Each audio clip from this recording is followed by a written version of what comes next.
د نصیحت سه ډکې خبرې د الله جل جلاله سره د رسول کریم صلی الله علیه وسلم سره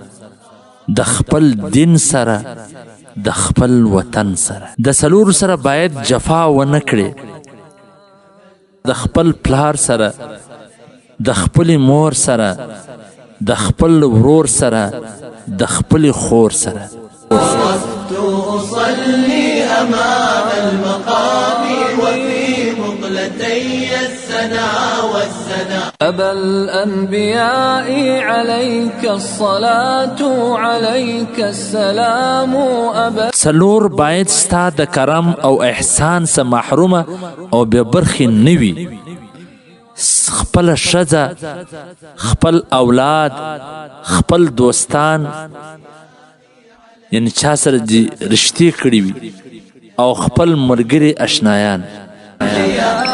وقفت أصلي أمام المقام وفي مقلتي السنا والسنا أبا الأنبياء عليك الصلاة عليك السلام د څلورو سره سختي مه کوه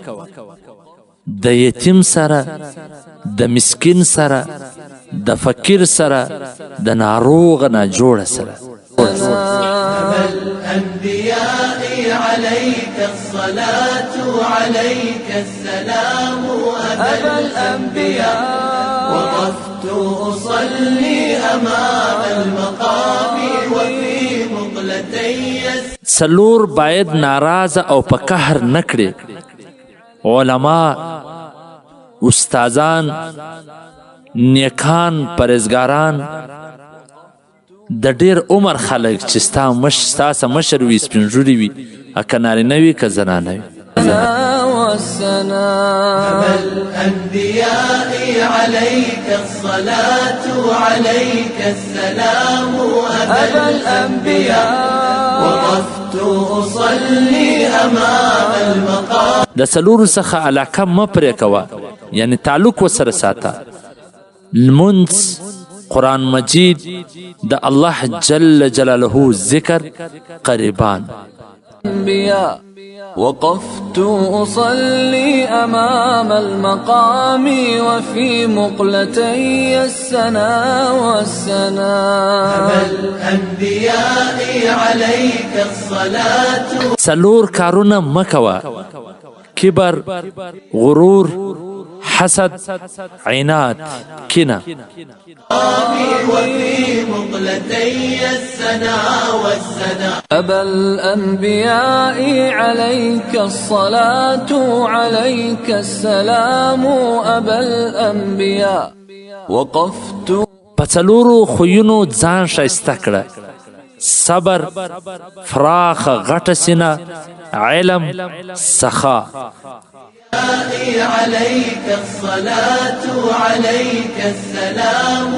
أبا الأنبياء وقفت أصلي أمام المقام وفي مقلتي السنا د څلورو سره احتیاط کوه او ځان ځنې ساته د شیطان څخه د نفس څخه د شهوت څخه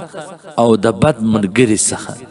أمام المقام وفي مقلتي السنا والسنا أبا الأنبياء عليك الصلاة عليك السلام أبا الأنبياء د څلورو سره ملګرتیا مه کوه د دروغجن سره د غله سره د حسدناک سره خودخوا سره خودغرض چې خودپرسته وي عليك الصلاة عليك السلام أبا الأنبياء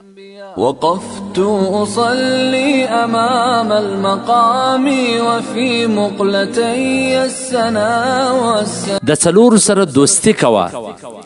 د اخلاصمند سره د وفا درلودونکي سره د رښتیا ویونکي سره مهربانه سره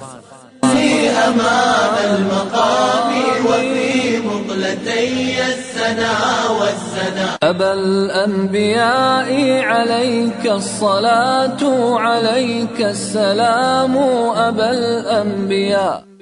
څلور خویونه په ځان کې ډیر کړه صدقه یا خیرات ورکول دعا کول استغفار ویل درود شریف ویل الصلاة عليك السلام أبا الأنبياء وقفت أصلي أمام المقام وفي مقلتي السنا والسنا د څلورو څخه پناه غواړه له غمه څخه له خوابدۍ څخه د بېوسۍ څخه د بخیله څخه أصلي أمام المقام وفي مقلتي السنا والسنا أبا الأنبياء عليك الصلاة عليك السلام د څلورو کسانو څه تشته کوه منډه ځین وهه د بې علم څه د بې ځایه ځایه بحث کوونکي څه د بې عقله څه د بېکاره څه عليك الصلاة عليك السلام أبا الأنبياء وقفت أصلي أمام المقام وفي مقلتي السنا د څلورو کسانو څخه مخ واړوه د نسب اړونکي څه د چمبازه څه د خطا ایستونکي څه د منافقه څه والسلام